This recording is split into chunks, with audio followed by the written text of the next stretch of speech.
Hello, everybody. Yeah. So, what do we have here, Aya? Our first snake. You got to speak up so they can hear you. What kind of snake is it? Yellow. Is it a yellow? No, it's not a yellow belly. It's a bum. It's a ball python. And the morph is Enchi leopard. Exactly. Enchi leopard bumblebee, guys. Here is our Enchi leopard bumblebee. There we go. There we go. I got you, buddy. So this is our Enchi leopard bumblebee. There he is. And today we're just going to talk about the morphs and what kind of bumblebee he is and why he looks the way he does and what do all those weird little names mean. Yeah, okay, let me put him in my hand here. Oh, he wants to just crawl around. He loves us. This snake loves us, guys. Yeah. Let me see. Oh, let's look at the snake. Wow, look at that snake. Look at that snake. Loves the camera. Very camera person. Camera friendly. Okay, buddy. I'm gonna just put you back in here. Okay, let me just. Okay, just. There you go. Okay. You wanna hold him? Yeah. So I can explain? Okay. Put your hands together. Put your hands together. Okay, there we go. Together. Put your hands together. All right. There. Okay. So this is our Enchi leopard bumblebee, as you can see, and this is my daughter's first pet, other than the goldfish we had at one time. Just put him back this way. There we go. So he's a ball python, very shy, very friendly snakes. Um, Snake loves to have his head rubbed. Like he will go to you and make sure you rub his head. Oh, look at him. He wants to be a YouTube star. He wants to be a YouTube. He wants to talk to you YouTubers. He said hi, everyone. All right. So what we have today, we're on Morph Market, and we're just going to explain some of the traits. So if you go ahead over to the Morph Market and click the ball python area, you're going to come to this page. And basically, these are all the different traits, visual traits you can have for ball pythons. So they can look like any one of those, and those are all called morphs. Now, when you're dealing with dogs and things, they have breeds and everything. And those breeds make them various sizes, shapes, different abilities to do different things. You know, pointers point, hounds sniff, terriers usually go for the throat, stuff like that. But with ball pythons and reptiles, I should say, snakes and reptiles. Oh, wow. Snakes and reptiles. What usually happens is they're all the same breed. It's just that the color pattern is different, and that's what we call morphs. So this is what these are all morphs. So you can go ahead and click any one of these. Let's say fire. Just go ahead and click fire, right?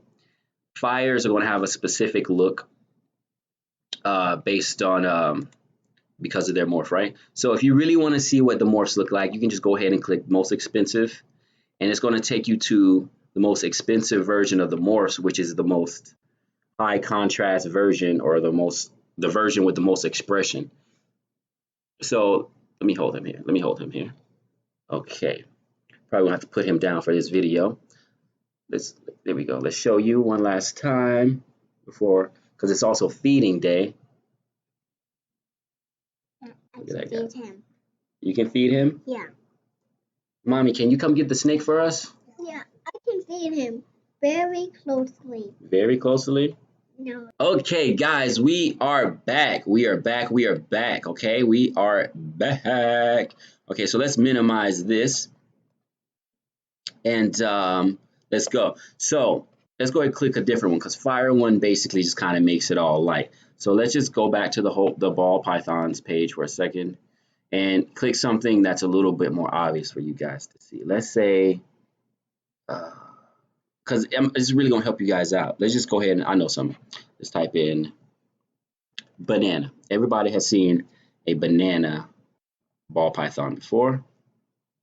We're gonna go over to Morph Market. And on Morph Market, you can see the different bananas.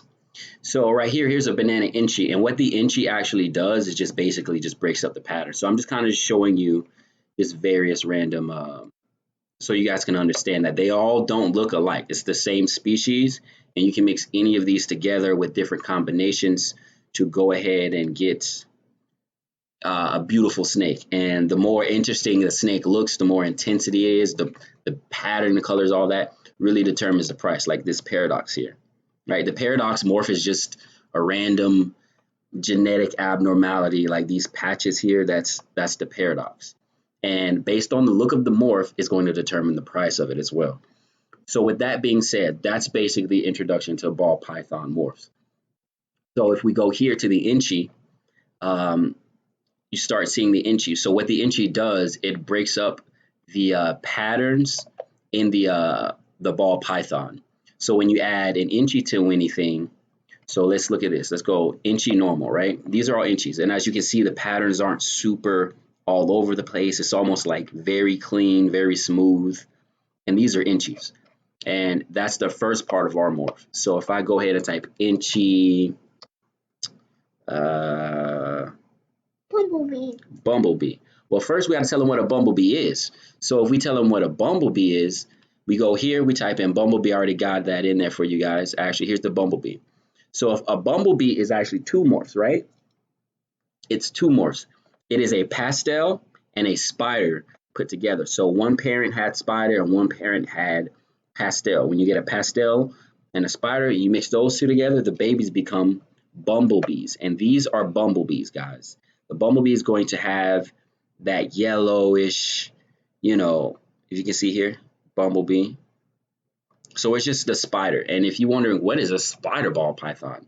So spider ball pythons are basically just, I would say, one of the most influential morphs when it comes down to determining patterns. It's very easy to breed with a lot of things, but the spider morph by itself has a head wobble. It's a genetic head wobble. Sometimes it's very bad. Sometimes they crawl upside down. And it's basically just a neurological disorder. So as we see here, here's a bumblebee right here, perfect example. So you see how it almost looks like a bumblebee pattern here, right? You see that? Yeah. That's why we call it a bumblebee, because it's a, oh no, this is a spider, my bad. Well, this is a bumblebee, and that is the result of these spiders. So if we go here to spider, we just go to most expensive. We go to most expensive, you start to really see the high visuals in here. Now that's a leopard right there, and that's gonna get us to our next part. So these are pastels. Pastels basically just mean that the snake, if you mix a pastel into your snakes, if you have a pastel snake and mix that to a snake, what it's going to do is bring out all that yellow to it. You see how it kind of looks a bit like our snake a little bit, but we're also missing one more morph, and that's the leopard, right? Yeah. So we also have that leopard here. So when you start to look at leopard, now this is a pastel leopard clown. Now you see they're starting to put more morphs on here, and that is where you start to get the visuals, the very intriguing visuals that can be anywhere from $300 to $100,000. So leopard, let's go through here. This leopard, as you can see, it is common sense. It's self-explanatory. It's a leopard, so it's going to have more of a leopard patterning.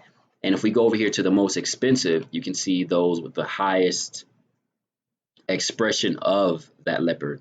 Here's a $6,500 pastel, black pastel leopard. There's a difference between pastel and black pastel. So this is the black pastel leopard ball python. It's the same species, same thing, but just different color and pattern, which makes it very unique for us to use. So these are the leopard. So the leopard basically is just this leoparding pattern on the side with this thick black going down. So with our snake, we have the Enchi, the leopard, the pastel, and the spider, giving us the Enchi leopard bumblebee. So the Enchi breaks up a lot of the side patterns on the leopard, as you see here. These leopards have a lot of patterning on the side. That Enchi just is going to reduce the pattern to a more smooth, more manageable, more vertical. I would like to say the Enchi just gives it more vertical. rather than just kind of all over the place random. So it really cleans up the patterning, and that pastel brings out the yellow, as well as the spider brings down the lines on the side. So what we have is an Enchi Leopard Bumblebee. So when we go to search in our Enchi Leopard Bumblebee, all right, so here's an Enchi Leopard Bumblebee here for $800, guys. This is the same one that I have. It's not the literally same one. See, this one is the same one. This has like a little bit of Lucifer, and it's also possible for het piebald. Het means heterozygous. Heterozygous is a whole nother video, but that's another video in the genealogy series of ball pythons. Piebald just means that it's going to have this little weird little pattern on it where it's kind of white. And yes, you can have all white snakes in when it comes down to these ball pythons. So you see, this is a piebald where it's a pattern in white, or various versions of the white and the pattern on it. Very beautiful snakes. My wife has been getting into them as of late. So this is a Bumblebee Enchi Leopard Lucifer. So it looks just like my snake, guys. And as you see, the Enchi Leopard Bumblebees are very expensive. So this is actually a pastel Enchi spider leopard. Okay. So it basically has the same morphs as I do, but with the butter, which changes that color. So when you add that butter, you see how the color is changing. That's what the different morphs do. Together, they create different things. On the side note, certain morphs cannot be bred with certain morphs. If you breed two spiders together, that may increase the chances of your ball python having an extreme neurological disorder involving the head to wobble or the gazing or some of the stuff like that. Some ball python morphs cannot be bred together because none of the babies will be fertile, or the babies will be alive when they're born. So some morphs can be bred together and some morphs shouldn't be bred together. And if we just keep this, is kind of just go through some of these snakes here. Man, look at this shit right here. 1700 for Enchi Leopard Bumblebee. And this is also het for clown and possible het pied. And all those things, again, those different morphs, the more morphs, each morph is basically a gene. The more genes you have in your snake, the more expensive essentially it is. Now, you don't want to go ahead and just start throwing a bunch of random different morphs together, because it may not look right, or it may not really show. Some morphs are more recessive, some morphs are co-dominant, some morphs are dominant. So you got to figure that out. Basically, the genes determine how the offspring is going to look, and that offspring, the way that offspring looks as far as ball pythons and reptiles, thusly determines the overall price. So when it comes down to ball pythons, sometimes, like I said, it could be $100,000 snake, $50,000 snake, $20,000 snake, $1,000 snake, $75 snake. It all depends on how high the expression of that particular gene is and how well it works with the other genes and what the other genes are bringing out within it. Now, these come in all basically patterns. Basic colors are range from black to yellows, a few oranges.